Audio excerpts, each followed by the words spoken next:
We need to stay in business, so we're going to do what we can to make it an easy deal for the consumer.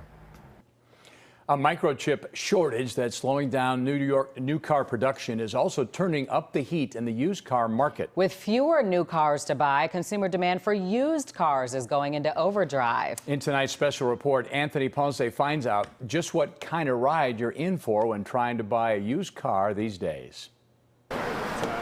Patrick Cross is looking for a new plow truck for next winter. It might be a good deal, I don't know yet. These days, auto experts say you can get a good deal if you want to sell or trade in your used car. The lack of new cars being sold causes a problem with used cars. There's no trade-ins. There's not a lot of used cars out there because consumers have been buying them since new car production is slow due to a microchip shortage. That has some dealers doing everything they can to drum up some inventory. For us to get used cars, we are trying every means possible. We are calling customers that aren't in the market to trade in their car. We're calling people with leases that are ending in 6 or 9 months, and we're trying to incentivize them to come in and sell their car back to us. The microchip shortage is expected to last until at least the end of the year, but that isn't the only reason dealer inventories are low. Consumer demand for cars is also up thanks to COVID and some stimulus money. People got money in their pockets and they thought, wow, I'm going to need a car again, because I'm not as excited about using mass transit as I used to be. Combine all three circumstances, and that has some car buyers facing the same challenges as home buyers. Not unlike in the real estate market right now, where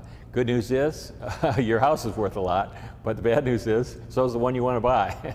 So a consumer thinking they might buy a 2-year-old car at a huge discount may not be the case. So instead of buying a 2-year-old used car, maybe they're buying a 3 or 4-year-old used car, which is still fine. There's still warranties, things like that. So how do you get the best deal in this situation? For starters, experts suggest you don't trade in your car and buy your next one at the same place. There may be another dealer somewhere that'll just take your vehicle and cut you a larger check. If you go to a more remote location, that dealer is facing fewer clients, fewer calls, less demand. And it's not hard to cast a wider net when shopping around for cars right now because you can do most of that online. That email lead is just like the customer walking in the front door or giving you a call on the phone. This is Tim Butterly calling from Hagerty Buick GMC. Dealers know that if they don't respond to your emails or phone calls quickly, then they're out of the game, since most consumers go with either the first or second dealer who gets back to them.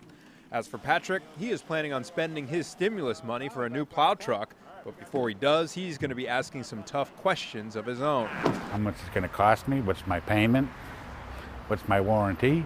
Here are a few other tips from the experts we talked to. You can still negotiate, but will have better luck with some vehicle types over others. Be flexible when it comes to your budget or the car options you're looking for, and try to break even on the price you trade your car in for and what you spend on the next one. Anthony Ponce, Fox 32 News.